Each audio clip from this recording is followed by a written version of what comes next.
अच्छे इंसान को मार दो क्या आप? इतना बड़ा आदमी आप बताएंगे? आपको गाड़ी नहीं दिखी इतनी बड़ी? क्या क्या क्या मतलब है आपने गाड़ी?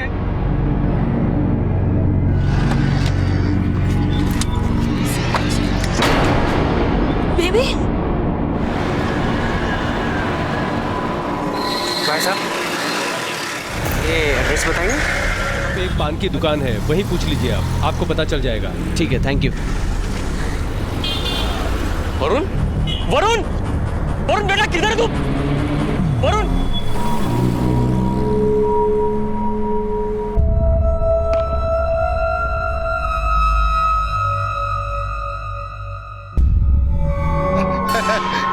अरे अरे अनिरुद्ध, किसी ने देखा क्या? अनिरुद्ध!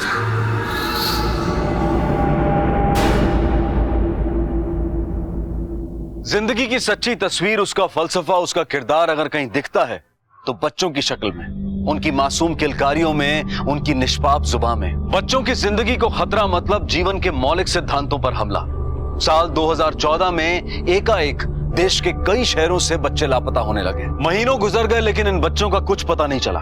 और सबसे हैरानी की बात तो यह थी कि इन बच्चों को लेकर कोई फिरौती या धमकी का कॉल भी नहीं आया। परिवार सन्नाटे में था, पुलिस हैरान परेशान थी कि अचानक एक खौफनाक तब्दीली के साथ कुछ गुमशुदा बच्चे सामने आए।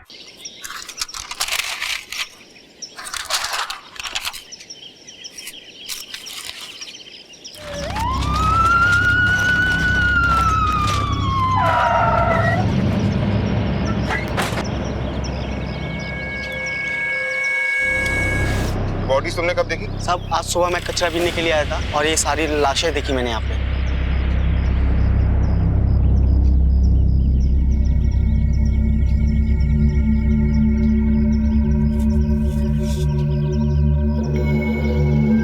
ये निशान तीनों बच्चों की बॉडी पर आग से मार्किंग की गई।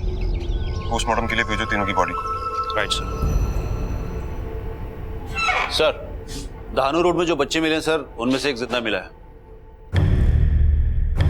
चलो हॉस्पिटल। इन बच्चों की तस्वीरें स्टेट के सारे पुलिस स्टेशन में सर्कुलेट करवाओ।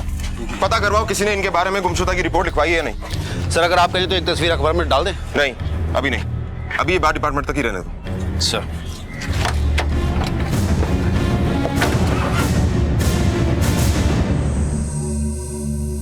डॉक्टर साहब, बच्चे का स्टेटस कैसा है? फिलहाल कुछ बता नहीं सकते, कुछ टेस्ट और करने होंगे। Excuse me.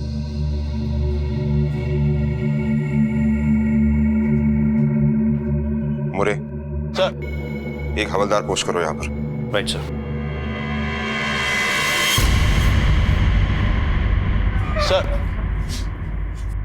सर ये लोग नासिक से आए हैं सर।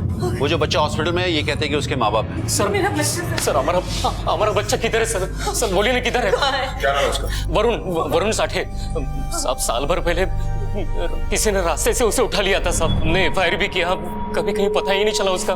हर जगह ढूंढा हमने, कहीं नहीं मिला सर। साहब मेरा बच्चा। ये देखिए उसकी माँ, ये साल भर से रो रो के उसका हाल बुरा हो गया सर। अब मुझे मेरे बच्चे को देखना है, कैसा है वो? बैठिए बैठिए। साहब मेरा बच्चा मुझे। कोई फिरौती की कॉल? नहीं साहब। आपके पास आपके बच्चे की फोटो है? हाँ है। ये देखिए साहब। वरुण साहब मेरा बच्चा मुझसे मिलवा दो मुझे।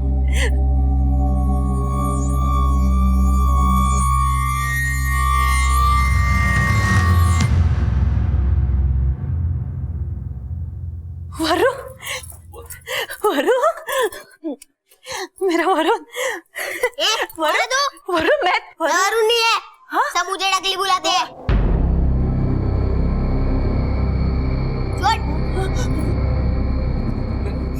मैं बात करता हूँ।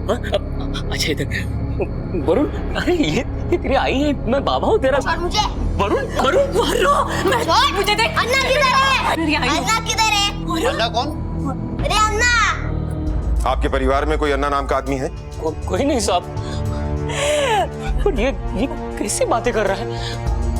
हमको तो पहचान भी नहीं रहा है। देखिए, मुझे लगता है इसके दिमाग पर बहुत गहरा असर पड़ा है। मेरा बच्चा।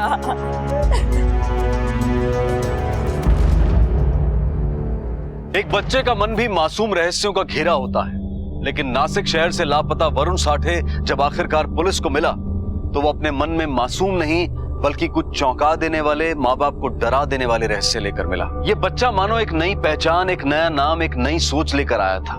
ना केवल उसने अपने माँ बाप को पहचानने से इनकार किया, बल्कि एक ऐसी दुनिया की तरफ इशारा किया जिसका भेद पुलिस तक के लिए पहेली था। कौन था, कहां था ये अन्ना? उसका इस बच्चे के साथ क्या रिश्ता था? और क्यों थी इस बच्चे की ऐसी दर्दनाक हालत कि उसे रह रहकर दौरे आते थे? खुशी लौटी थी माँ बाप की जिंदगी में, लेकिन मासूम किलकारियों के साथ नहीं, बल्कि कपा देने वाले रुदन के साथ।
मोरे, इस बच्चे को यहाँ के रास्तों की अच्छी तरह से समझ।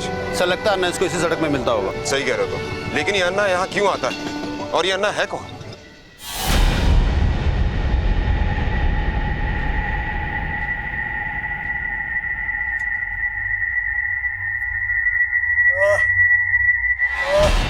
बस बस बस, अभी आराम मिल जाएगा।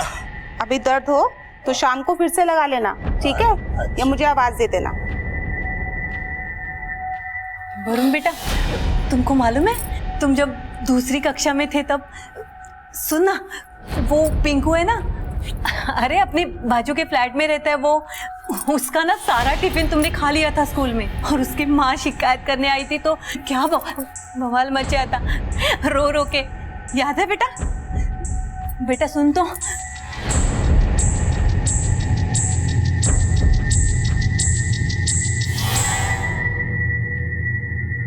बच्चों की मौत ड्रग ओवरडोज से हुई। हाँ सर, ये भी लिखा है कि ड्रग किसी दवा के जरिए दिया गया। बॉडी में दवा के ट्रेस पाए गए, मतलब काफी दिनों से उन्हें ड्रग दिया जा रहा था। बच्चों की मौत लाश मिलने से 7 घंटे पहले हुई। लेकिन सर ड्रग तो वरुण को भी दिया गया होगा, पर वो तो हमें जिंदा मिला। मोरे, इस केस के पीछे जो कोई भी है उसका मकसद तीनों बच्चों को मारना ही था, और उनकी किस्मत अच्छी है कि वो बच गया।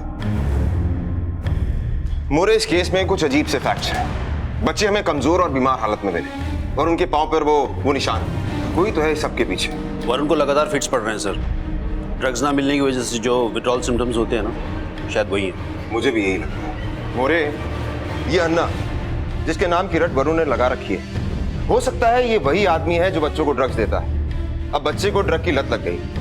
जब तक अन्ना उसे नहीं मिलेगा तब तक वो बेचैन रहेगा, और शायद तब तक जब तक वो ड्रग्स उसके हाथ ना लग जाए।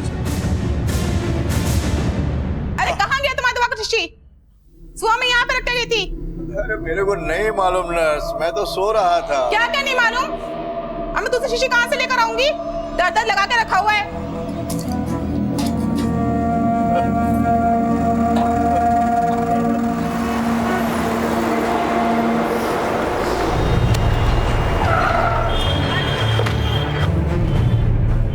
इसको देखा कहीं? हाँ देखा ना साहब, घूमता रहता है साहब, ये मेरे पास जरूर रहता था। ये बच्चा? हाँ साहब। क्यों? 150 रुपए का छुट्टा लेके आता था और मेरे से नोट लेके जाता था।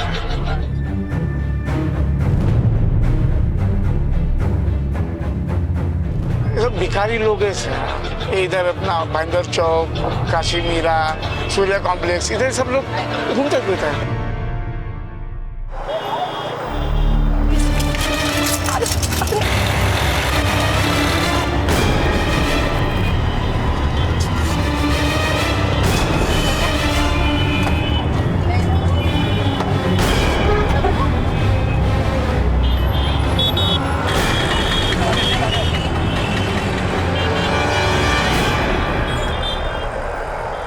यहाँ कोई भिखारी नहीं दिख रहा। इधर आ।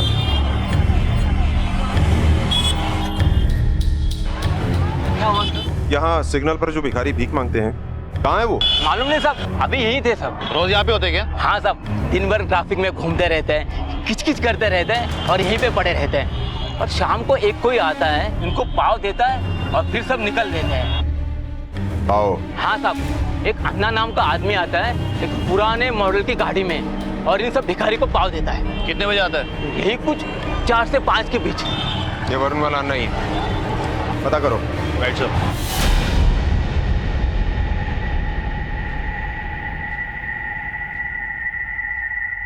वरुण का मासूम चेहरा दर्द से कुम्हला गया था। दर्द के दौरे उसके शरीर को जार जार कर रहे थे, लेकिन कौन जानता था कि इस सब का भेद वो अपने अंदर ही छुपाए बैठा था।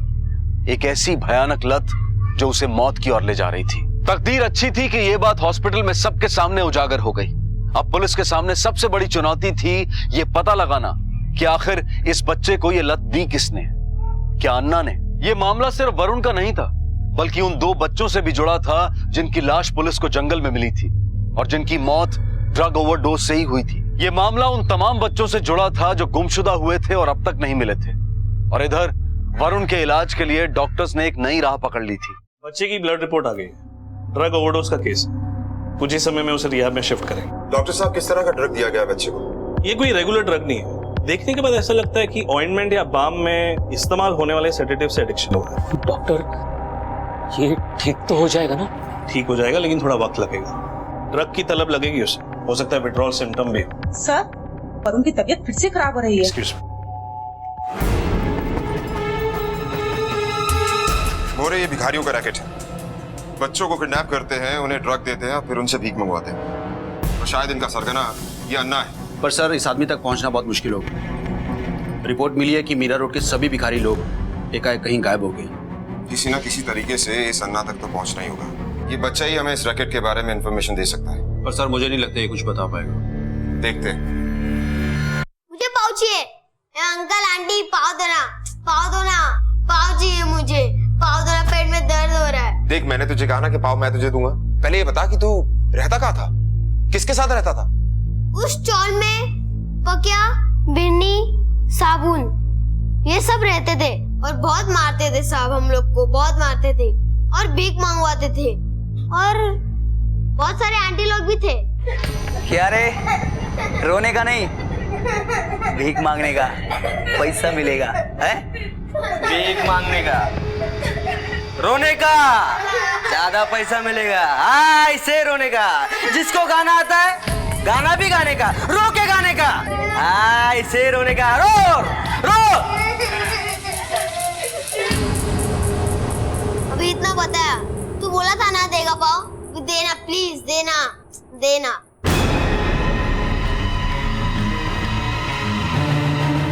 मोरे, मीरा रोड इलाके में 7 चौल, 4 हम देख चुके हैं। पर हमको वहां पर कुछ नहीं मिला सर।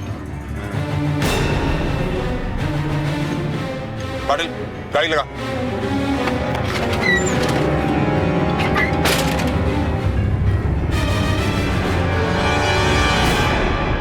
बच्चों, यहाँ अन्ना कौन है? जवाब दो साहब, क्या पूछ रहे हैं? सर, ये तो बीमार लगते सर। बीमार नहीं है, इनकी आंखें देखो, नशा किया हुआ इन्होंने। मोरे, इन बच्चों को रिहैबिलिटेशन सेंटर भेजो। इस पूरे एरिया को छान मारो, जहां शक हो चेक करो। अगर ये बच्चा यहाँ है तो अन्ना का सुराग भी यहीं मिलेगा। अरे चुप बैठ, परेशान करके रख दिया है।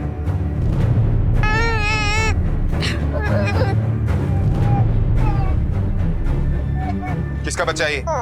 मेरा बच्चा है साहब। क्या नाम है इसका? सुन, कहाँ पैदा हुई? यहाँ पास का अस्पताल है ना, म्युनिसिपैलिटी अस्पताल, वहीं पे। अपना और अपने पति का नाम बताओ। म्युनिसिपैलिटी हॉस्पिटल में पता करो इसका और इसके पति का नाम वहाँ पर है या नहीं। साहब, ये मेरा बच्चा है साहब। अच्छा? मैं सच बोल रही हूँ साहब। तलाशी लो। साहब, काय की तलाशी? ज्योति? मैं सच बोल रही हूँ साहब, मैं झूठ नहीं बोल रही साहब। साहब, मैं सच बोल रही हूँ, मैं सच बोल रही हूँ साहब।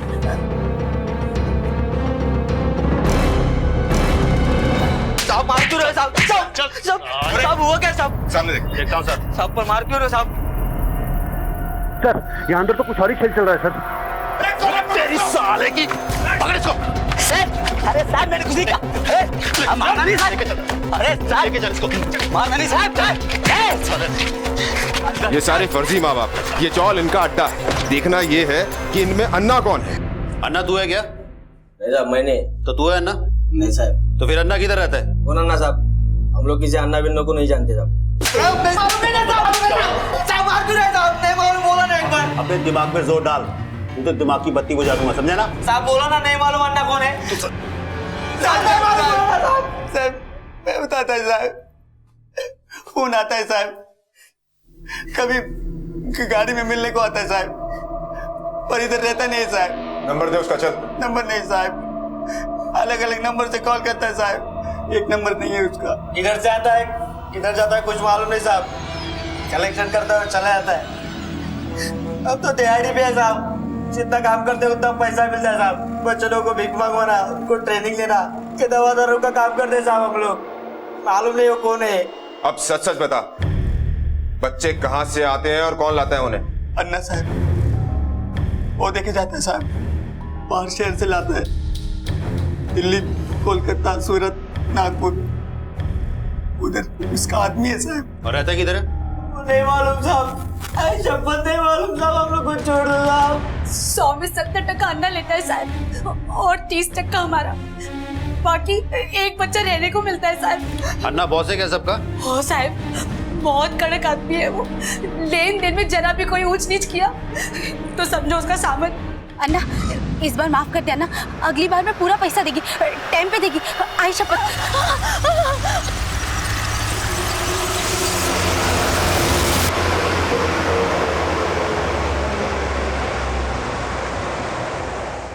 एक दिन पक्यार में भीख मांग के लौट रहे थे। उस दिन मैंने एक दुकान में बाइक देखी। ये लेगा पोल, कैसे लेगा, कैसा पैसा किधर से लाएगा? इससे कल और कमाऊंगा और जमा करूंगा और ये लूंगा, और भाई को क्या देगा? देगा।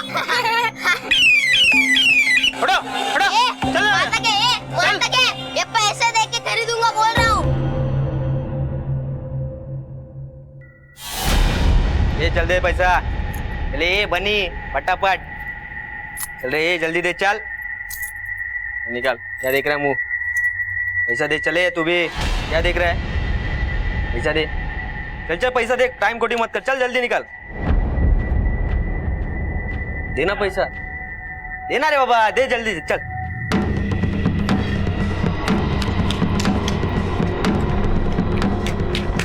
भाऊ भाऊ, ए भाऊ, अरे क्या रे, कोई मर गया क्या? वो टकली ना भाग गया। भाग गया? आएगा, इधर ही आएगा वो।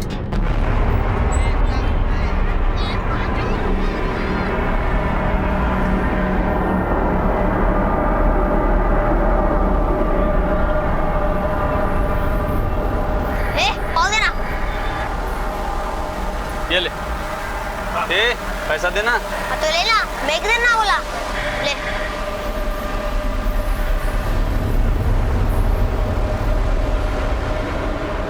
मस्का लगा के देना। मस्का मार दिया है। शेर नहीं लगा था क्या आप उनको? चल वो अन्ना जैसा बोल दे, चल। तो अन्ना के पास जाना है, इधर काय को आया है? बाजार का पाव अन्ना के पाव जैसा बिल्कुल नहीं था, बिल्कुल मजा नहीं आता था, और मेरे पेट का दर्द भी बढ़ने लगा।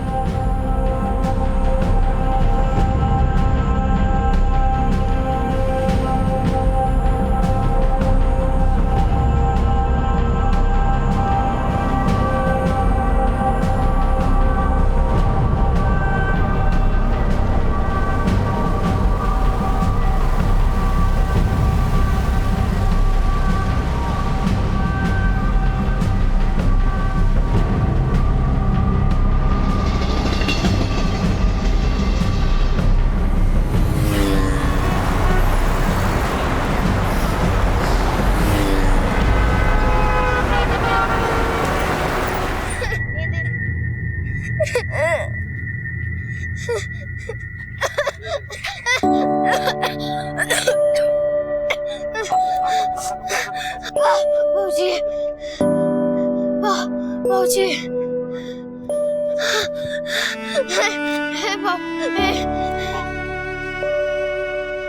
उस दिन बहुत तकलीफ हुआ साहब, और अन्ना अपनी गाड़ी लेके आया।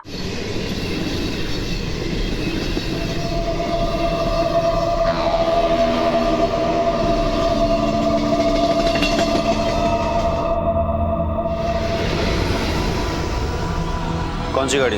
वो पुराने वाले मॉडल की गाड़ी है साहब। पुराना मॉडल। साहब पाव देना, साहब पाव देना।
कल्पना कीजिए एक बच्चे का मन जो बड़ों की मायावी दुनिया से तो घिरा ही था और नशे की लत ने उसकी रही सही सोच को भी कुंद कर दिया था। लेकिन पुलिस ने बड़ी सूझबूझ से वरुण के इलाज के दौरान उसकी बीती हुई दर्दनाक जिंदगी का रहस्य उससे बुलवाया।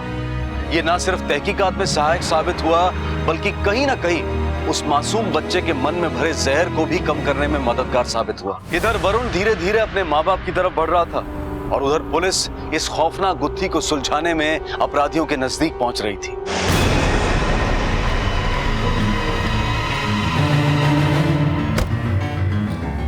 यहाँ से रोज एक गाड़ी निकलता है पुराने मॉडल का, देखा है क्या? हमें क्या पता सर, दिन भर में कितनी गाड़ी आती जाती रहती है, कैसे पता चलेगा? ये कैमरा चालू है? जी सर। इसका फुटेज निकलवाओ पिछले 1 महीने का। Okay sir. जी सर।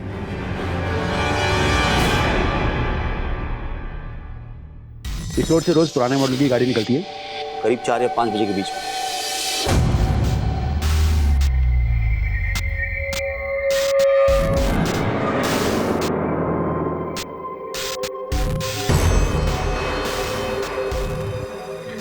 ये देखिए सर, 5 तारीख के बाद गाड़ी का आना बंद हो गया। मतलब जिस दिन से हमने तहकीकात शुरू की। हो सकता है सर उनको खबर लग गई हो। जाएंगे कहाँ? मोरे एक काम करो, गाड़ी का नंबर निकलवा कर आरटीओ से पता करो किसके नाम पर है ये गाड़ी। तहकीकात के टेढ़े मेढ़े रास्तों से गुजरकर आखिर पुलिस को एक सुराग मिला। एक पुरानी कार, एक नंबर।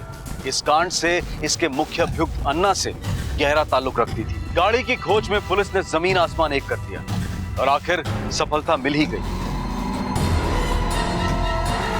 अंकल आइसक्रीम दो ना। क्या रे अंकल बोलता है? बोला ना तेरे को अन्ना बोलने का। मेरे को अन्ना क्या बोलेगा? अन्ना। अन्ना। क्या क्या क्या साहब? चल चल ना, चल। ये तेरा ही गाड़ी है ना? मैं ना सर, क्या बात है? चल तेरे को बता, चल। किधर सर? बैठना। सर क्या किया सर?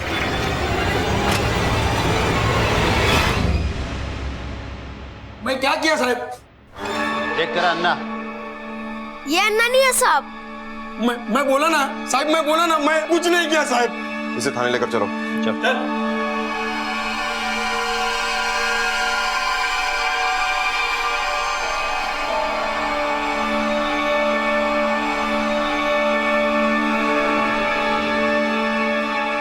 ये क्या अन्ना? नहीं साहब, ये अन्ना नहीं है। ये अन्ना नहीं है? नहीं। ये क्या अन्ना? नहीं बोला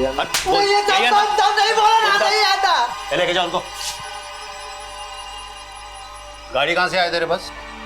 मेरा है सर, गाड़ी तो मेरा ही है। क्या पकता है? तो फिर अन्ना के पास कहाँ से आया? मेरे को पता नहीं साहब, वो मेरे बाजू में घनश्याम रहता है साहब, वो मेरे को 200 रुपया रोज का देता था साहब। पाव देना।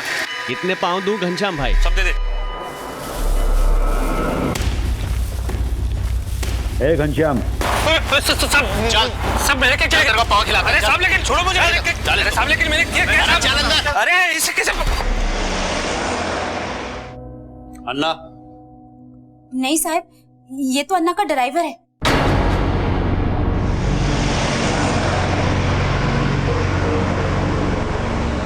नहीं सर, हम किसी का ड्राइवर नहीं है सर। तो तू क्या पाव बांटने निकलता है सिर्फ? नहीं साहब, मैं तो क्या साहब मैं तो गैरेज में काम करता हूँ साहब। एक दिन हमको मिला वो साहब, बोला काम है, बोला गरीब बच्चा लोग को पाव बांटने का गाड़ी में। मैं साहब पठानवाड़ी के पीछे से हम उसको रोज उठाता साहब, बाद में हम पाव लेता था साहब। उसके बाद काशी मीरा, गोल्डन नेस्ट, भाईंदर नाका, जहाँ तक गरीब बच्चा लोग बैठता ना साहब, उन सबको पाव देते साहब। साहब वो अपने हाथ से देते थे साहब, बहुत अच्छा आदमी थे साहब। और अन्ना तेरे को कितने देता था? 250 रुपये साहब। नंबर है क्या उसका या कोई एड्रेस? नहीं साहब, ये तो कभी बताया नहीं साहब। बस पठानवाड़ी के पीछे से रोज 4 बजे उठा था। टाइम का बहुत पक्का था साहब अन्ना, लेकिन 5 दिन से तो साहब उधर भी नहीं आ रहा। सब मुझको अन्ना कहते हैं। अब तक जो नाम पुलिस सुनी रही थी वो हकीकत था या फिर कोई काल्पनिक इंसान, पर एकाएक ये असल रूप लेने लगा। एक के बाद एक अभियुक्त उसका परिचय, उसके होने का प्रमाण देने लगे। इतना तय था कि अपहरण, हत्या और बेगरी का ये शैतानी खेल एक बड़े षड्यंत्र का हिस्सा था, जिसका जाल शहर शहर गांव गांव फैला था।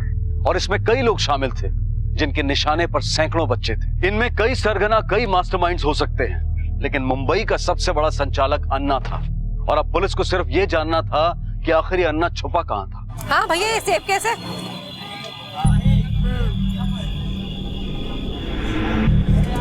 मम्मा आइसक्रीम। हाँ जाओ बेटा ले लो।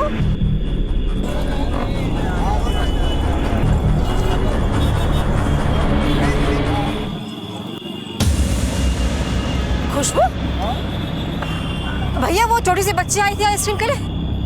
खुशबू, खुशबू भाई साहब, आपने एक छोटी सी बच्ची देखी है क्या? खुशबू कहाँ चली? खुशबू,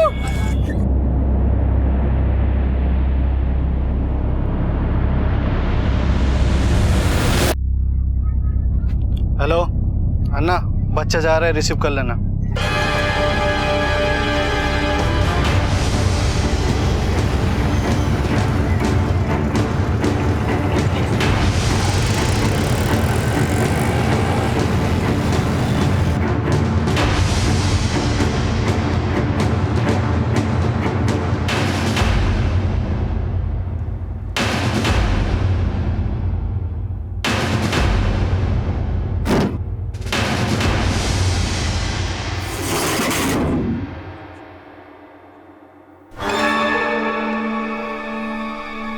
चल जा।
अंदर लेके जाओ इनको। चलो सर।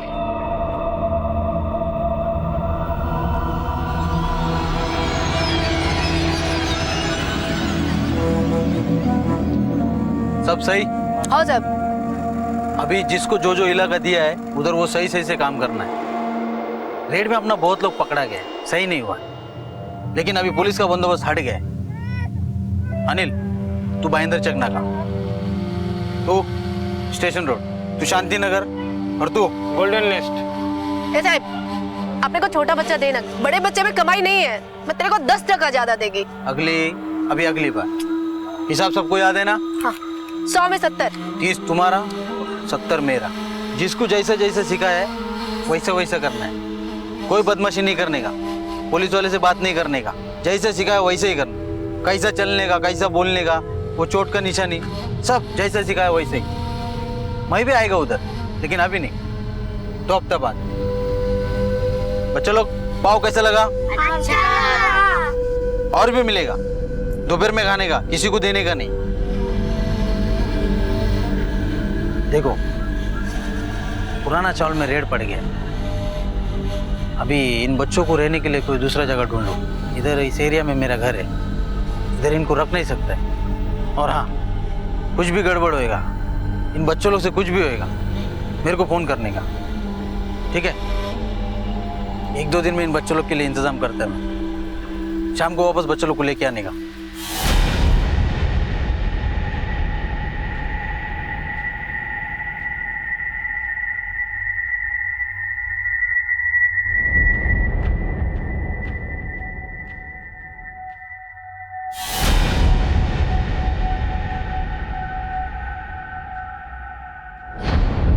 सर, ये देखा आपने? एक आदमी ने इस लड़की को भिखारी के साथ देखा। इस लड़की के कपड़े भिखारी जैसे नहीं थे, इसलिए इसकी फोटो सोशल मीडिया पर डाली है। अरे ये एरिया तो सूर्य कॉम्प्लेक्स का एरिया है। हाँ सर। टीम तैयार करो, तुम ज्योति और साठे सिविल ड्रेस में। हाँ, मैं एसीपी साहब को खबर करता हूँ।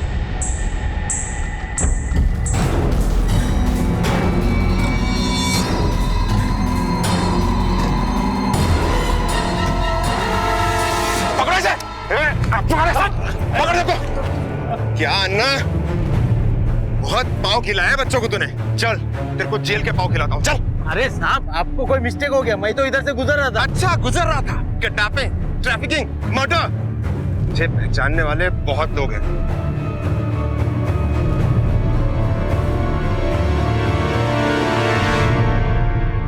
अन्ना, यही है अन्ना साहब, यही है। इसने ही मारा बग्या और बिन्नी को। उठ रहे, काम पे नहीं जा रहा क्या? उठो।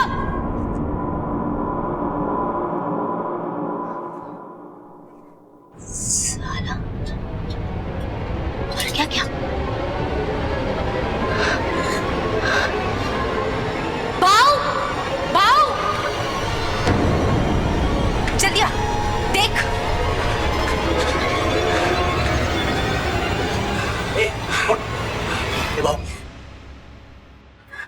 ये तो क्या साला, ये भी खलास। अब ज्यादा खाने लगते हैं साला।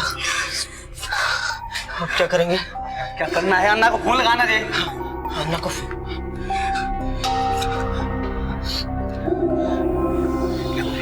अबे रुकना, साला अन्ना को फोन नहीं लग रहा है। साला अन्ना भी नेटवर्क में नहीं। साला थोड़े टाइम में लाश में से बदबू आना शुरू हो जाएगी। जंगल में फेंक दे। चल, उठा।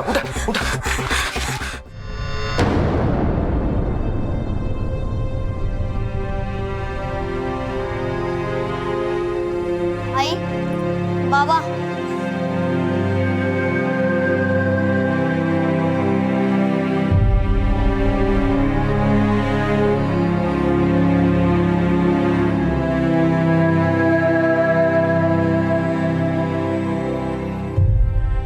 यदि बच्चे जिंदगी का सार हैं तो माँ बाप उस सार के संरक्षक हैं।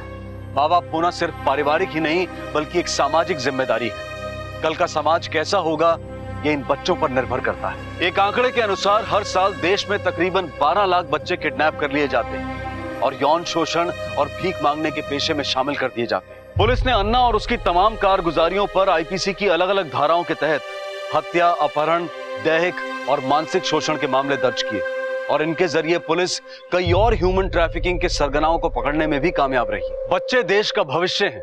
ये सिर्फ एक स्लोगन नहीं है बल्कि हकीकत है और अगर इस हकीकत को सीरियसली नहीं लिया गया तो कयामत आ सकती है।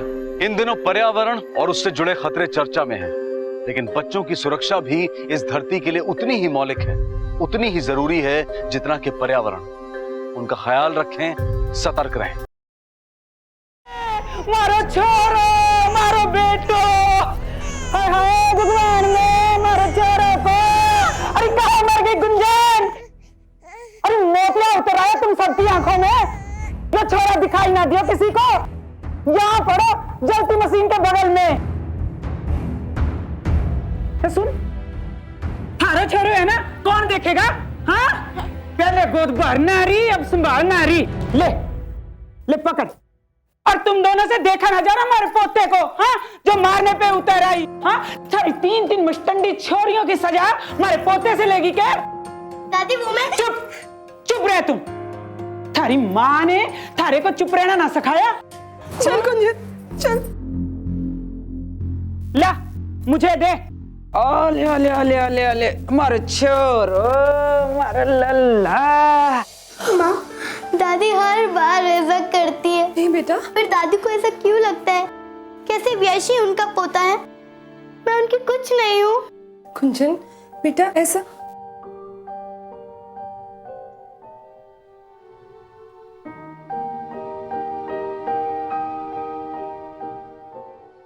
माफ करना रीमा, कुंजन अभी छोटी है, उसका ध्यान नहीं गया होगा।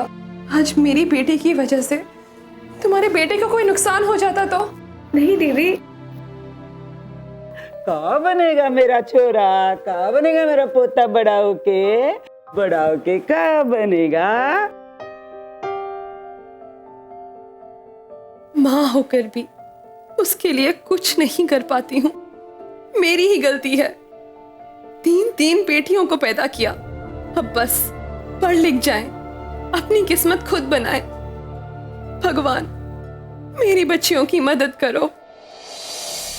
वक्त हर पल बदल रहा है और समाज में आते बदलाव और उसकी तरक्की को देखकर बहुत खुशी होती है। आज हमारे यान मंगल ग्रह तक पहुंच गए हैं। हम समुद्र की गहराइयों को नाप रहे हैं, लेकिन अफसोस कि हमारे समाज का एक हिस्सा ऐसा भी है जहां आज भी लड़के और लड़की में भेदभाव किया जाता है, और यही भेदभाव अक्सर समस्याओं और अपराधों को जन्म देता है। राठी परिवार एक भरा पूरा खुशहाल परिवार था, तो फिर आखिर ऐसा क्या हुआ था कि जैसे उनकी खुशियों को किसी की नजर लग गई हो? हेलो हेलो,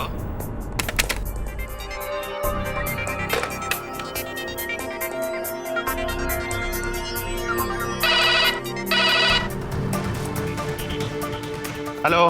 हनुमान गली के कावेरी अपार्टमेंट्स में रीमा और राकेश रथी रहते हैं, हस्बैंड वाइफ। वो जिसको अपना बच्चा बता रहे हैं वो बच्चा उनका नहीं है। अब आके उस बच्चे को ले जाइए। ये औरत कह रही थी कि कोई हस्बैंड वाइफ है जो एक बच्चे को लिए घूम रहे हैं जो उनका है ही नहीं। सर कोई डिटेल्स दिए? कभी कभी आपसी खुन्नस का भी मामला होता है और एक दूसरे पे इल्जाम लगा देते हैं। खुन्नस का तो कोई मामला नहीं लग रहा था, क्योंकि काफी डरी हुई थी। और वैसे भी आजकल ये बच्चों की किडनैपिंग, उनके शोषण के कई सारे मामले सामने आ रहे हैं, नजरअंदाज भी नहीं कर सकते। तुम एक काम करो जी, वहां चली जाओ, 2-4 सवाल पूछ लेना। वो है क्या मिलते का, कोई इन्फॉर्मेशन निकलती है क्या? जी सर।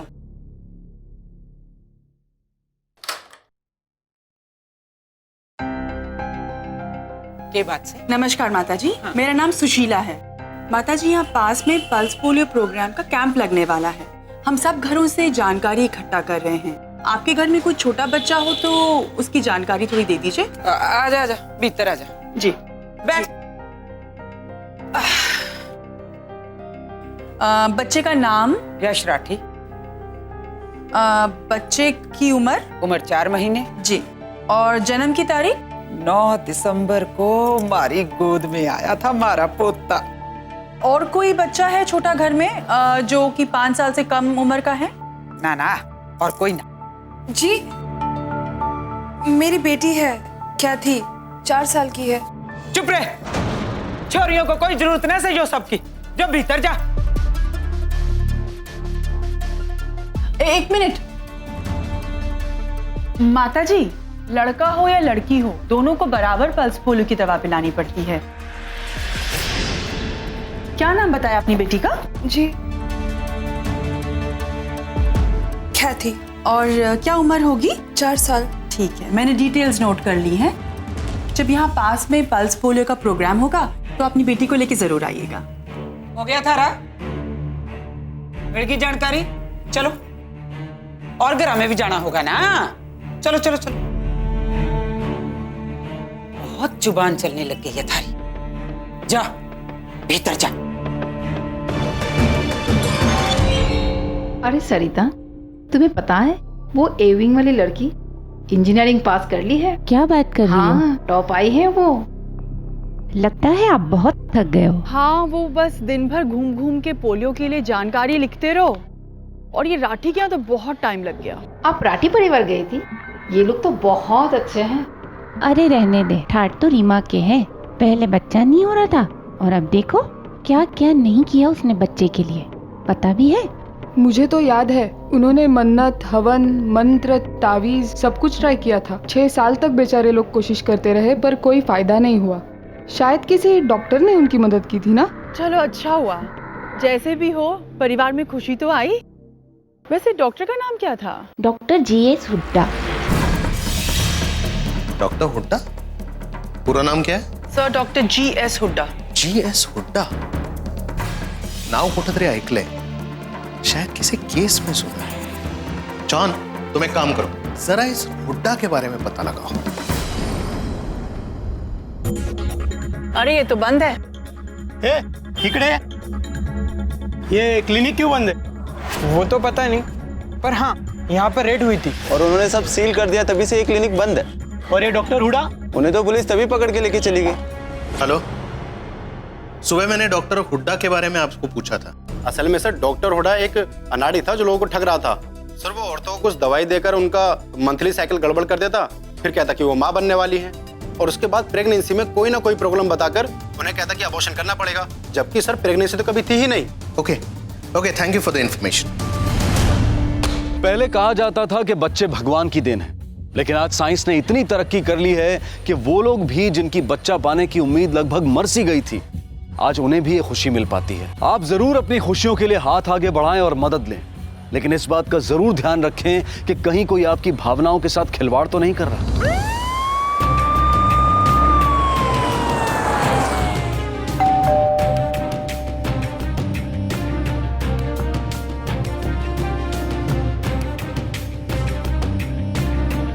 इंस्पेक्टर साहब आप? राठी साहब, आपसे कुछ बात करनी। हाँ आइए। रीमा, भीतर ले जा इसे। संभाल। जी कहिए इंस्पेक्टर साहब। अभी जो अंदर गई वो आपकी बहू रीमा है? हाँ जी इंस्पेक्टर साहब। और वो जो बच्चा था उसका नाम यश है? जी हाँ, लेकिन इंस्पेक्टर साहब बात क्या है? बात यह है राठी साहब कि हमें एक अनजान व्यक्ति का फोन आया था। उसने कहा कि ये जो यश है जिसको आप अपना पोता बता रहे हैं, वो आपके बेटे राकेश और रीमा का बच्चा नहीं है। लेकिन नहीं, हम सिर्फ इंक्वायरी करने आए। अरे तारी हिम्मत कैसे हुई? देखिए, हमारे पास ऐसे कई सारे मामले आते हैं आजकल बच्चों के, हम सिर्फ अपना काम कर रहे हैं, बताइए। मैं ना जानू तेरे काम वाम। अरे तू चुप ना बैठ सके है? अब इंस्पेक्टर साहब क्या कह रहे हैं वो सुन तो ले। मुझे सारे पेपर्स देखने हैं। एक मिनट राकेश बेटा, वो अस्पताल के जो रीमा के बिल्स है ना, वो ला के इंस्पेक्टर साहब को दिखा।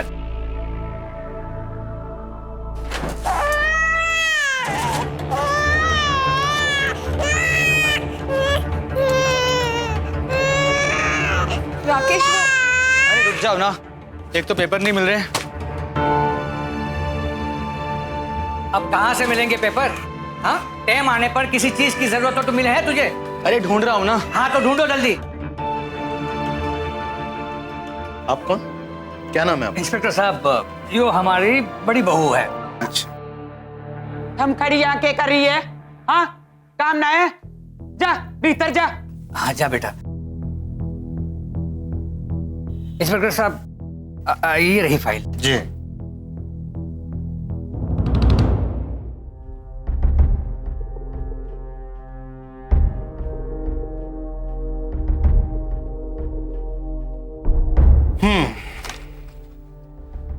राठी साहब, आपको क्या लगता है किसका फोन होगा?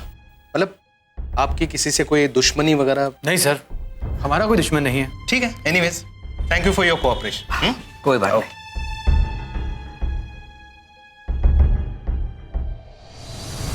हाँ, क्या लग रहा है, फोन कॉल झूठा है या राठी झूठ बोल रहा है? सर वैसे राठी के पेपर्स वगैरह तो सब बराबर हैं, पर शायद कोई फंसा रहा हो उन्हें। लेकिन एक बात तो पक्की है, डॉक्टर हुड्डा फ्रॉड था। इसका मतलब है उसके इलाज से डेफिनेटली रीमा मां नहीं बन सकती। तो फिर सर वैसे उनके घर का माहौल तो काफी अजीब था, पर प्रॉब्लम क्या थी ये कुछ समझ नहीं आया। मला पण वाटलं थोडंसं, दोनों बहुएं काफी डरी हुई थी। सास ससुर से डरती है शायद। सर वैसे आपको याद है वो राकेश राठी ने अपने को जो मेडिकल बिल्स और फाइल्स दिखाई थी वो किसी आशा फर्टिलिटी एंड मैटरनिटी क्लिनिक की थी। क्यों ना हम वहां जाके कुछ पता करें, शायद हमें कुछ मिल जाए। यस, चलो। सो जा मेरा बच्चा, मम्मा किसी को तुझे ले जाने नहीं देंगी। पता नहीं किसकी नजर लग गई है हमें। एक मुश्किल खत्म नहीं होती कि दूसरे पहले आके सर पे खड़ी हो जाती है। तुम ऐसा क्यों सोच रही तो फिर कैसा सोचूं? हमने कितनी पूजा की, कितनी मिन्नतें की भगवान से, क्या क्या नहीं किया राकेश। उसके बाद मुझे मेरा बेटा मिला है। पर राकेश ऐसा फोन किया किसने होगा?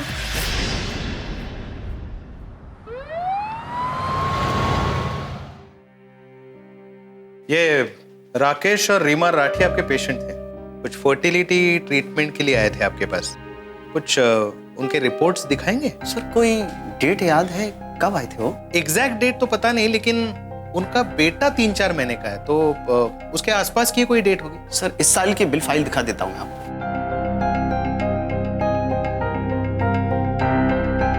देखिए सारी रिपोर्ट्स हैं सर इसके अंदर।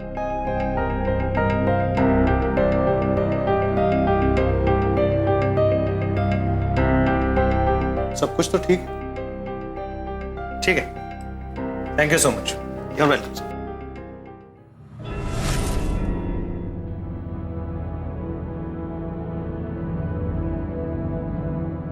सब पेपर्स बराबर थे, एकदम ऑर्डर में। एक मिनट, सिवाय एक चीज के। वो क्या सर? आओ। अरे सर आप वापस आ गए, कुछ छूट गया था सर? अब वो जो रिपोर्ट्स तुमने दिखाए थे ना, वो जरा ठीक से चेक करने थे, जरा दिखाना दोबारा।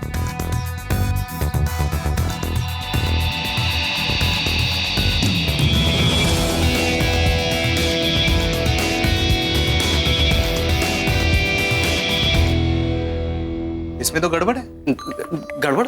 हाँ फर्क है इसमें। कैसा फर्क सर? कोई फर्क नहीं होगा सर। नहीं है इसमें फर्क, इसमें फर्क नहीं है। हाँ इधर इधर, ये क्या है? ये बाकी के सारे रिपोर्ट है, ये प्रिंटेड है, दिख रहा है? प्रिंटेड है ना? और ये राकेश राठी का रिपोर्ट, ये नाम देख। हाँ ये हैंड रिटन है, ये डेट भी हाथ से लिखी है ना? ये फर्क नहीं है। और ये दोनों बिल, इनके नंबर सेम क्यों है? बता, सच सच बता, क्या जानता है राकेश राठी के बारे में? इंस्पेक्टर साहब मैं बताता हूँ। देखिए यहाँ पर दिन भर हजारों पेशेंट्स आते हैं और ऐसे हर किसी को याद रखना बहुत मुश्किल है। लेकिन हाँ, मुझे मिसेस रीमा राठी के बारे में बहुत कुछ याद है। आज से 2 साल पहले वो अपने पति और सास के साथ यहाँ पर आई थी। तो इलाज हो पाया उनका ठीक से? जो मैंने उनको टेस्ट कराने को कहे थे वो करवा कर आए थे मेरे पास, और जब रिपोर्ट्स आई तो पता चला कि राकेश राठी का स्पर्म काउंट बहुत कम था। इस हिसाब से उनको टेस्ट ट्यूब बेबी भी नहीं हो सकता था, राकेश बाप नहीं बन सकता था। उसके बाद वो लोग यहाँ पर फिर कभी नहीं आए।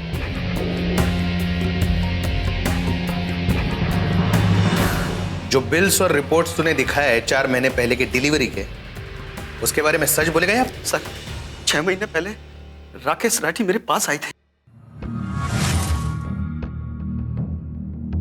और कृष्णा कैसा है? आप कैसे हैं? अरे मैं ठीक हूँ, बाप बनने वाला हूँ। मुबारक हो। अरे तेरे लिए मिठाई लाया हूँ। Thank you. कृष्णा थोड़ी हेल्प चाहिए थी। कैसी हेल्प? अरे ये भी रख। सर उसने मुझे बताया था कि उसकी बीवी माँ बनने वाली है। वो मुझसे कुछ जाली मेडिकल बिल्स चाहता था। मैंने सोचा उसके घर में खुशी आई है, इससे किसी को नुकसान भी नहीं होने वाला था। जरा से पैसों के लिए तुमने इतना बड़ा जुर्म किया? तुम्हें पता है इसकी सजा क्या है? लोग इतने भरोसे के साथ तुम्हारे पास आते हैं, अपनी सारी कमजोरियां शेयर करते तुम्हारे साथ, और तुम हो कि जरा से पैसों के लिए। सर मुझसे गलती हो गई, मुझे माफ कर दो सर। इसका मतलब है राकेश राठी हमसे झूठ बोल रहा था, वो तो बाप बन ही नहीं सकता। एक स्त्री और पुरुष जब साथ आते हैं तो उनके बीच में एक रिश्ता बनता है और उस रिश्ते के अंश मिलकर बच्चे का जन्म होता है। और जब दोनों में से किसी एक का भी अंश कमजोर हो तो बच्चे का होना मुश्किल या फिर नामुमकिन हो जाता है। राकेश का अंश यानी कि स्पर्म काउंट बहुत ही कम था, तो फिर ये बच्चा हुआ कैसे? और कौन थी वो महिला जो बार बार पुलिस को फोन करके इस मामले में हुई गड़बड़ी के बारे में आगाह कर रही थी?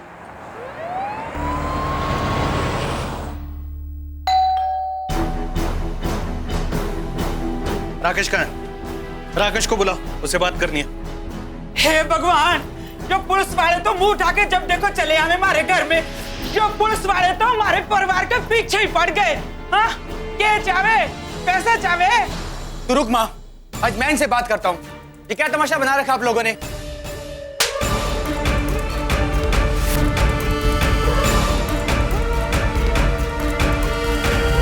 हवा में उड़ना बंद कर और सीधे सीधे हमारे सवालों का जवाब दे, और इस बार एकदम सच। इंस्पेक्टर साहब, मैं आपको सब सच बताता हूँ, प्लीज मेरे साथ चलिए।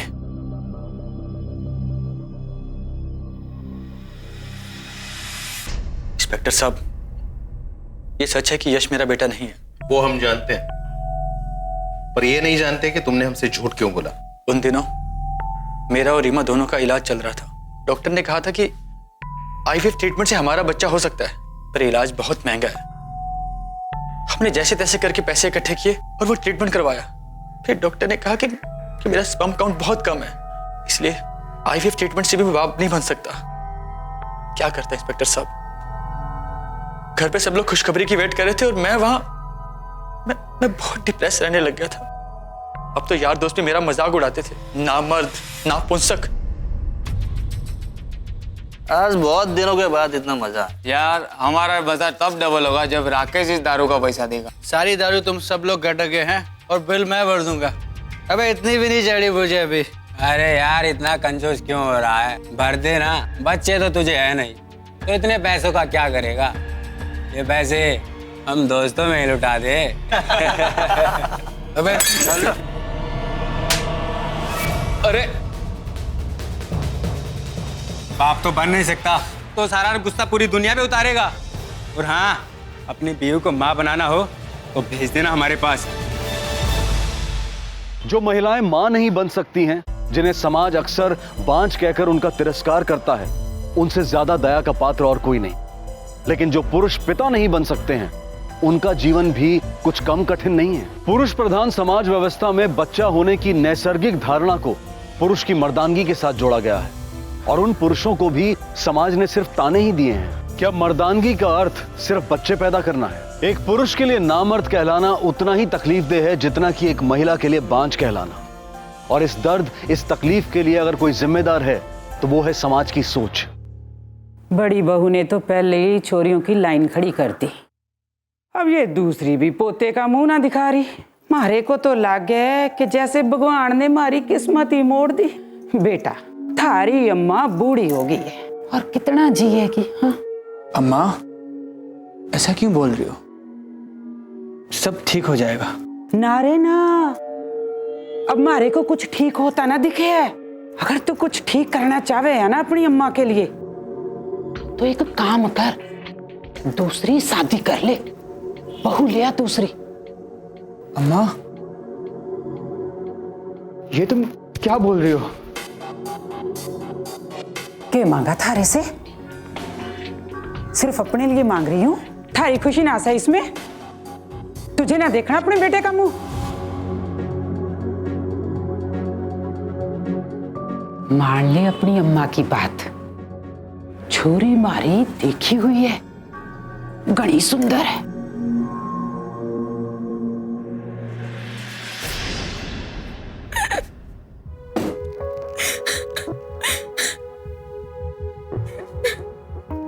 क्या हुआ रीमा, तुम रो क्यों रही हो? वो अम्मा कह रही थी ना आपकी दूसरी शादी के बारे में, लड़की भी देख ली है कि आप दूसरी शादी करेंगे। चुप करो रीमा, ऐसा कुछ भी नहीं है। हम अपनी शादी में भी बुलाएंगे, क्या घर से भी निकाल देंगे? हे भगवान, ऐसा कुछ नहीं है रीमा। मेरी शादी हो चुकी है तुमसे। कर भी लोगे तो मैं कौन सा रोक लूंगी।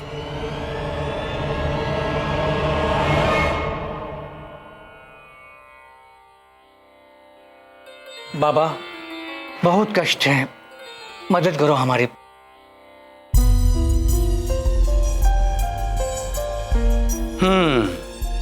संतान प्राप्ति की इच्छा है। जी बाबा, आप तो अंतर्यामी हो। यदि खानदान का वारिस चाहिए तो इस बच्ची को 3 दिन हमारे आश्रम में रहना होगा। वहां इसे हमारी सेवा करनी होगी और फिर प्रभु के आशीर्वाद से इन्हें अवश्य पुत्र रत्न होगा।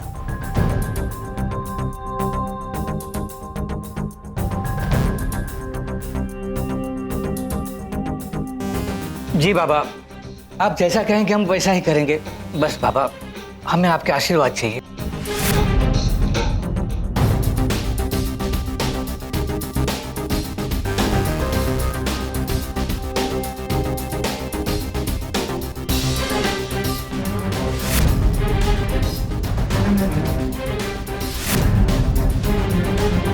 पर सेवा पूरे विश्वास और समर्पण के साथ होनी चाहिए।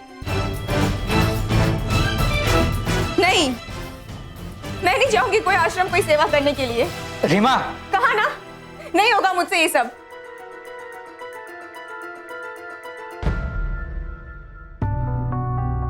के मुंह दिखाऊंगी दुनिया को। ये औरतां ने मारे को स्वर्ग में न जाने देना। बस पोते का मुंह देखना चाहूं। हमारे देश में बेटे के लिए जो पागलपन है वो कभी कभी हैरान कर देता है। सिर्फ बेटा ही हमारे बुढ़ापे का सहारा है या हमारे वंश को आगे बढ़ा सकता है। ऐसी दकियानूसी सोच अच्छे खासे इंसान को भी बहका देती है, जिसका फायदा हर तरह के नीम हकीम और पाखंडी बाबा उठा लेते हैं। राठी परिवार में भी यही दबाव अब रीमा और राकेश पर भारी पड़ने लगा था और वो इस दबाव में कुछ ऐसा करने जा रहे थे जो पूरे परिवार के लिए खतरनाक साबित हो सकता था। रात दिन अम्मा के ताने रीमा को, कमरे में रीमा का रोते रहना और बाबूजी वो अलग से लगे हुए हैं। मैं चारों तरफ से घिर गया था। क्या करता इंस्पेक्टर साहब, क्या बताता लोगों को कि मेरा बच्चा नहीं हो सकता। फिर जब बिल्कुल बर्दाश्त के बाहर हो गया, लगा कि दिमाग फट जाएगा, आखिर में मैंने हिम्मत करके अम्मा को बता दिया। अम्मा सब ठीक तो है ना? ये ऐसे अपने छोरों से एक बात पूछनी थी। परिवार से बढ़ के कुछ होवे? अपनी अम्मा और बाबूजी की इज्जत करो हो। हाँ अम्मा। अगर अपनी अम्मा और बाबूजी की इज्जत करो हो ना, तो राठी खानदान को एक वारिस चाहिए। रवि, छोरा यो थारे और रीमा के जिम्मे आया है।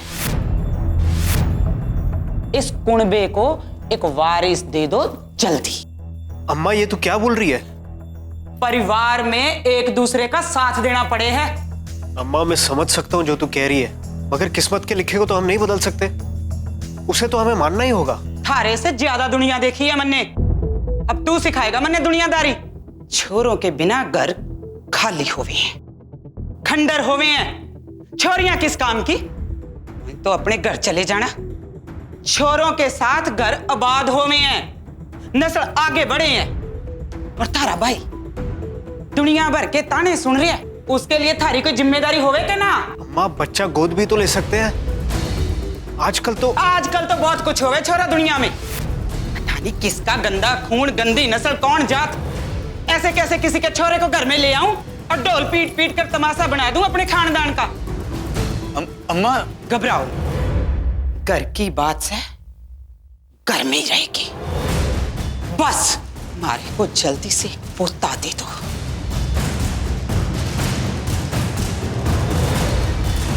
थारे आगे हाथ छोड़ो। और अंशु भी तो है। उसकी चिंता ना कर, उससे बात मैं कर लूंगी।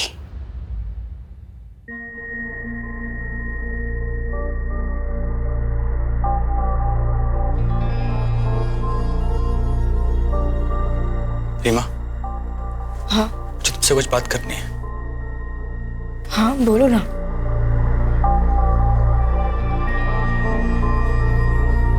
रीमा, मैं जो तुम्हें कहने जा रहा हूं, अगर तुम मान जाओ तो सब ठीक हो जाएगा।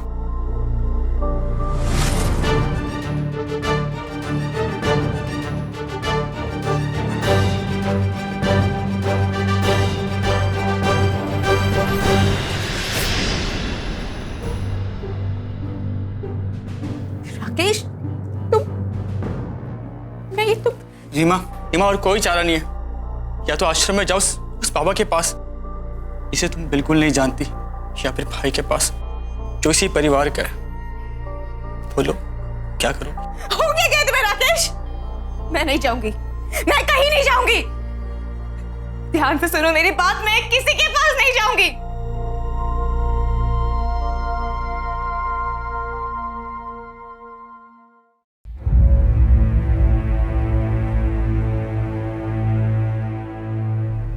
के बोल रही है?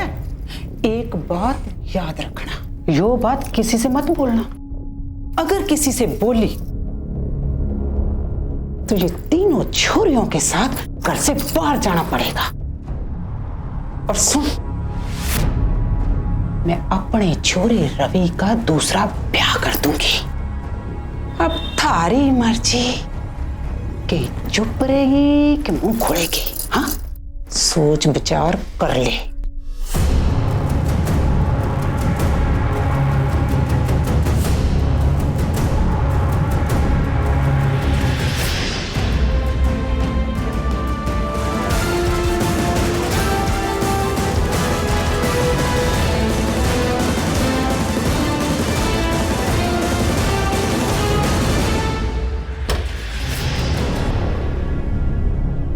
यश मेरे भाई का बेटा है।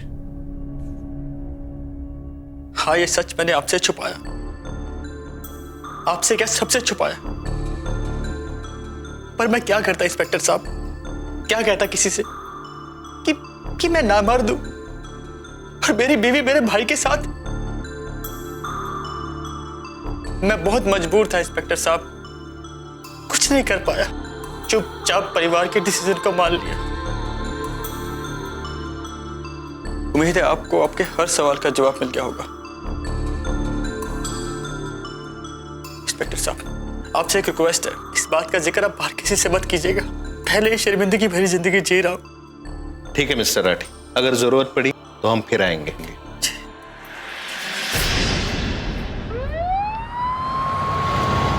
मारा वारिस, मारा पोता, दादी का लल्ला, आज तो इसका नाम रखा गया है।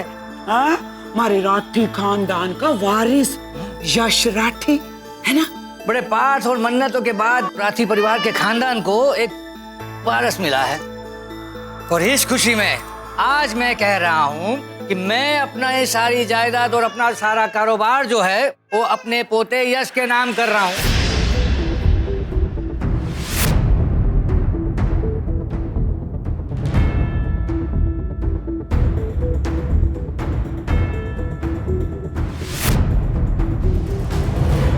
पिता की संपत्ति पर बेटे और बेटी दोनों का बराबर का हक है, और कानून भी इस बात को मान्यता देता है। लेकिन आज भी हमारे समाज में ऐसे लोग हैं जिनके लिए परिवार की विरासत सिर्फ बेटे के लिए है। अंशु की बेटियां भी राठी परिवार का हिस्सा थी, उनका भी अपने दादाजी की वसीयत पर पूरा हक था, लेकिन सब कुछ राकेश के बेटे यश के नाम कर दिया गया। क्या यह अंशु और उसकी बेटियों के साथ अन्याय नहीं था? अक्सर हम भूल जाते हैं कि एक अन्याय दूसरे अन्याय को जन्म देता है, और जिससे सिर्फ अपराध ही उभर कर आता है। सर, ये हमारे एरिया के खोए हुए बच्चों का डेटा है। पिछले 6 महीने में संख्या काफी बढ़ गई, और सर ये लास्ट 6 मंथ्स की केस लिस्ट है, जिसमें से 11 केसेस अभी भी अनसॉल्व्ड है। और सर एक और बात, ये 4 केसेस हैं, दूसरे स्टेशंस ने हमसे हेल्प मांगी है। हेलो इंस्पेक्टर साहब, राकेश रथी ने फिर से आपसे झूठ बोला है। उस बच्चे का बाप राकेश का भाई नहीं है, वो सिर्फ एक कहानी बनाई गई थी आपसे सच छिपाने के लिए। देखिए मैडम, आप प्लीज यहाँ पुलिस स्टेशन में आकर अपना बयान दीजिए। सच सच बताइए कि क्या हुआ है। अगर आप यहाँ आकर हमारी मदद करती है तो ये केस बहुत जल्दी सॉल्व हो सकता है। नहीं, मैं वहाँ नहीं आ सकती। देखिए मैडम, बिना किसी सबूत के सिर्फ एक एनोनिमस फोन कॉल पर हम कुछ नहीं कर सकते। और हाँ, एक बात याद रखिए, अगर आप जो कुछ भी कह रही है वो झूठ है तो ये जुर्म है, और इसकी आपको सजा मिलेगी। देखिए, मैं झूठ नहीं बोल रही, बस वहाँ आके बयान नहीं दे सकती। अरे क्यों नहीं दे सकती? अरे आपको पूरी सिक्योरिटी मिलेगी। हेलो,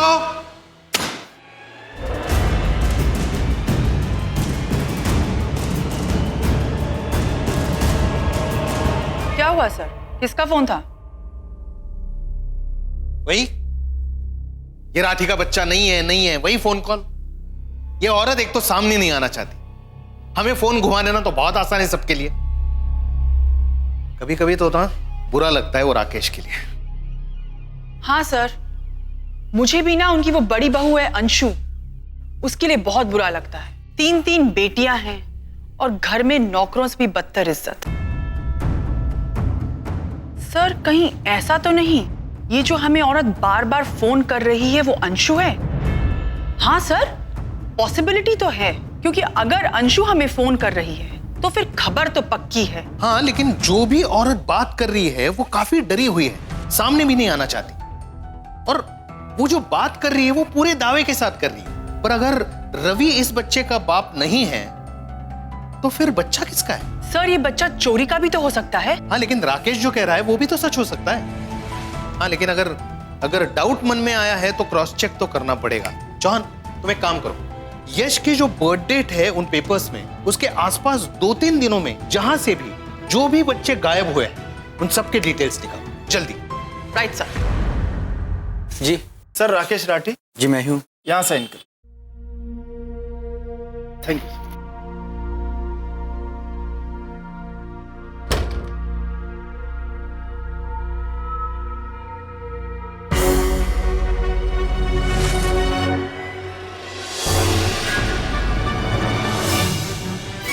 क्या हुआ राकेश?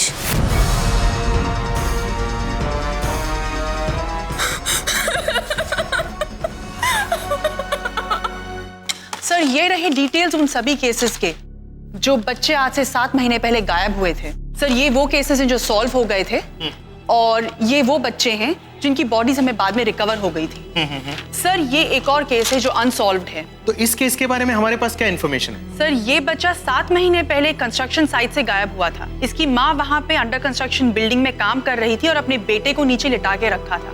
बस बच्चा जैसे गायब हो गया। इंस्पेक्टर साहब, सर वो मेरा बच्चा, वो मेरा बेटा यश, वो मेरी बीबी उसे गार्डन में घुमा रही थी, बस 2 सेकंड के लिए दूध की बोतल के लिए गई और मेरा बच्चा गायब।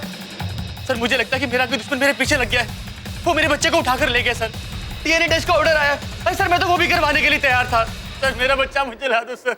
राकेश और रीमा की कहानी ने एक नया और शायद बहुत ही खतरनाक मोड़ ले लिया था।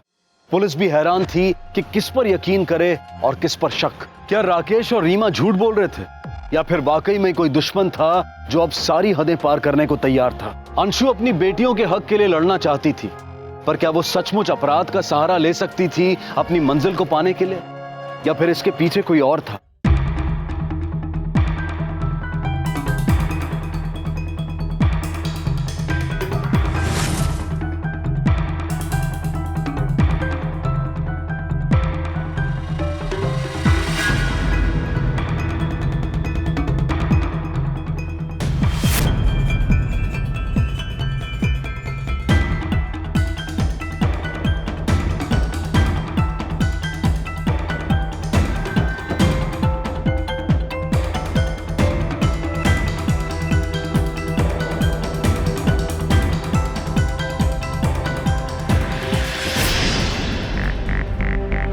हाँ साहेब, एड्रेस भी सेंड कर दो तुम्हाला।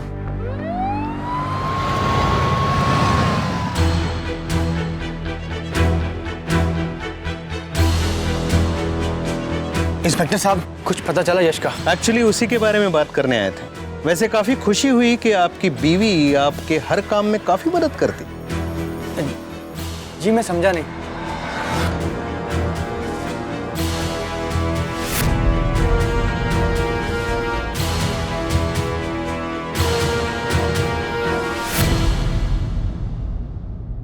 क्या करता इंस्पेक्टर साहब, कोई रास्ता बचा ही नहीं था। डीएनए टेस्ट का ऑर्डर देखकर मैं बहुत डर गया था, इसलिए अपने ही बच्चे का किडनैप हो गया।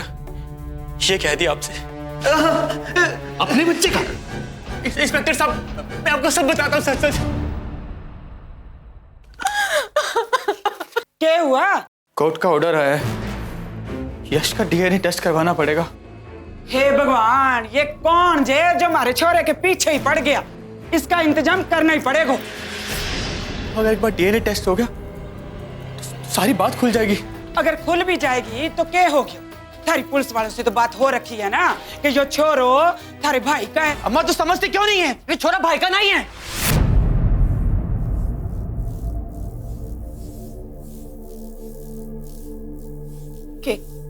के कहा? अम्मा, अम्मा माफ कर दे मुझे। अम्मा तेरी खुशी के लिए मैं रीमा को भाई के पास भेजने के लिए भी तैयार हो गया। ना तो रीमा राजी थी और ना ही भाई। अम्मा मैं क्या करता, इसलिए अम्मा मैंने तेरे से झूठ बोला। ये बच्चा मैं कहीं से उठा के लाया हूं अम्मा। जो किसी और का पाप मारे माथे का कलंक बने, इसका तेरे को बाहर फेंक दो। बिल्कुल चुप। मनमानी कर ली तुम मियां बीवी ने। इस छोरे की वजह से अपने खानदान को दाग ना लगने दूंगी। ना रहेगा ये छोरा, ना कहीं होगा टेस्ट।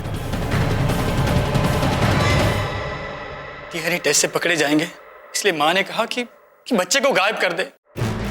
पिछले 7 महीने से माँ बाप थे उसके। अरे हम तो भूल ही गए थे कि वो हमारा बच्चा नहीं है। ऐसे कैसे कचरे में फेंक देते उसे। सबसे पहले IVF टेस्ट करवाया और वो फेल हो गया। फिर माँ ने घर पे पोता पोता पोता पोता की रट लगा रखी थी। क्या करता, कुछ समझ नहीं आया तो रवि से मदद मांगी।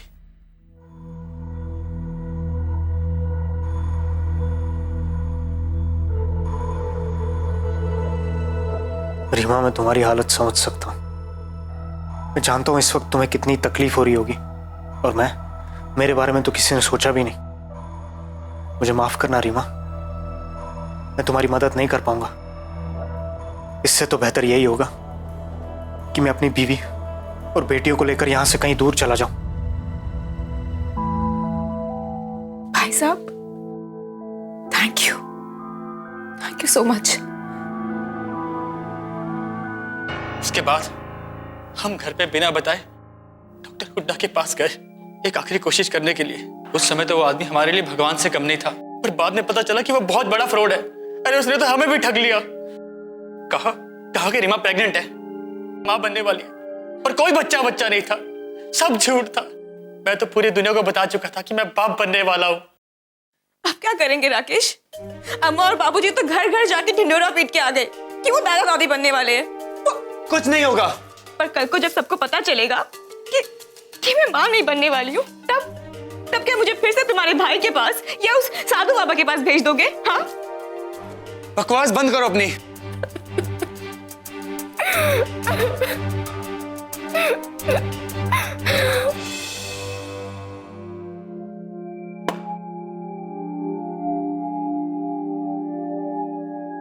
अरे रीमा, अपना ध्यान रखा कर।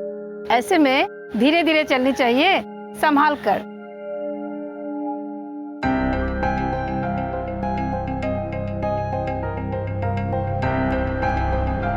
रीमा, ये क्या कर रही हो? अरे बेल्ट बहुत टाइट है, मुझे खुजली होती रहती है।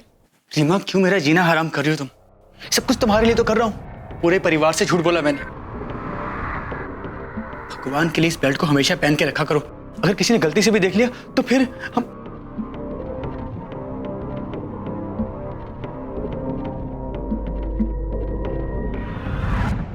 गलती का तो कुछ सवाल ही नहीं था इंस्पेक्टर साहब।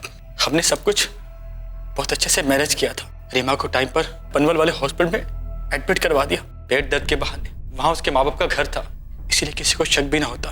आशा हॉस्पिटल के कृष्णा को मैं जानता था। उसको कुछ पैसे देकर मैंने फर्जी डिलीवरी बिल बनवा लिए ताकि डॉक्यूमेंट्स क्लियर रहे। बस मुझे एक बच्चा पैदा करना था, उसके लिए भी मैंने सोच लिया था। प्लानिंग तो वाकई कमाल की थी, लेकिन अब क्या हुआ? इज्जत भी गई, बच्चा भी गया। तुम जैसे पढ़े लिखे लोग इस तरह की हरकतें करते हो, शर्म नहीं आती तुम्हें? इंस्पेक्टर साहब, दिमाग जैसे खत्म हो गया था। कुछ समझ में नहीं आ रहा था। घर पे 24 घंटे बच्चा बच्चा बच्चा। हम तो लुट गए इस बच्चे के चक्कर में। राकेश एक पढ़ा लिखा नौजवान था, अच्छे बुरे की समझ थी उसे। काश उसने अपने माँ बाप के दबाव में आकर ऐसी घिनौनी साजिश को अंजाम ना दिया होता तो आज वो सलाखों के पीछे नहीं होता। बच्चे की चाह सबको होती है, लेकिन उसके लिए हम किस हद तक जा सकते हैं वो हद हमें ही तय करनी है। सास के तानों और पति के छोड़ देने के डर ने रीमा की जुबान बंद कर दी थी, लेकिन ममता की आस लगाए बैठी रीमा को एक बार भी इस बात का ख्याल नहीं आया कि वो किसी दूसरी माँ का बच्चा छीन रही थी। राकेश अपने ऊपर लगी नामर्दानगी की तोहमत को हटाने में इतना उलझ गया कि बिल्कुल एक सीजन्ड क्रिमिनल की तरह उसने किसी और का बच्चा चुराने का जाल बुन लिया। नई जिंदगी का सफर शुरू करने के लिए बहुत खुश और उत्साहित राकेश और रीमा का एक गलत कदम उन्हें आखिर सलाखों के पीछे ले गया। इच्छा करना, उम्मीदें रखना, ये बिल्कुल सही है, लेकिन उन्हें पूरा करने के लिए जुर्म का रास्ता अपनाना ये कतई सही नहीं है। इसी विचार के साथ मैं अनूप सोनी आपसे विदा लेता हूं। फिर मुलाकात होगी अगले एपिसोड में और खुलासा करेंगे एक और जुर्म का। तब तक अपना और अपने परिवार का ख्याल रखें और देखते रहें क्राइम पेट्रोल डायल 100। सबक एक को सीख हम सबको। जय हिंद। क्राइम पेट्रोल के और भी दिलचस्प कहानी देखने के लिए हमारे चैनल को सब्सक्राइब करें और बेल आइकॉन दबाना न भूलें।